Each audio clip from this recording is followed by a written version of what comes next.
নবনির্বাচিত সংসদ সদস্য ডক্টর মোহাম্মদ আওলাদ হোসেনকে গণসংবর্ধনা দিয়েছেন ৫৪ নং ওয়ার্ডের সাধারণ জনগণ। অনুষ্ঠানটির সভাপতিত্ব করেন ৫৪ নং ওয়ার্ড কাউন্সিলর ও শ্যামপুর থানা আওয়ামী লীগের সভাপতি হাজী মোহাম্মদ মাসুদ। অনুষ্ঠানটি সঞ্চালনা করেন হাজী মোহাম্মদ মফিজুল ইসলাম মাখন এবং পরিচালনায় ছিলেন মোহাম্মদ আরিফ হোসেন।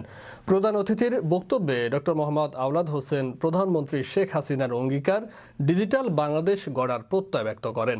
এ সময় ৫১ নং ওয়ার্ড থেকে ওয়াহিদুল ইসলাম রাজু, শেখ ফাহাদ এনি, কাউসার আহমেদ শিপন, ইসমাইল ইজ্জানি, ৫৪ নং ওয়ার্ড থেকে মুন্না মিয়া ও রকি সহ আরও অনেকে উপস্থিত ছিলেন। যার নেতৃত্বে ঢাকা ৪ একটি আধুনিক ঢাকা ৪ হিসেবে গঠিত হবে। মাননীয় প্রধানমন্ত্রী জননেত্রী শেখ হাসিনা বাংলাদেশকে যেভাবে আধুনিকতার দিকে নিয়ে যাচ্ছে, মাননীয় প্রধানমন্ত্রীর এই উন্নয়নের একটি অংশীদার হিসেবে আমাদের ডক্টর মোহাম্মদ আওলাদ ভাইও ঢাকা ৪ দিয়েছেন। আর তিনি বাংলাদেশের মানুষকে তাদের পছন্দের লোককে নির্বাচিত করার সুযোগ করে দিয়েছেন।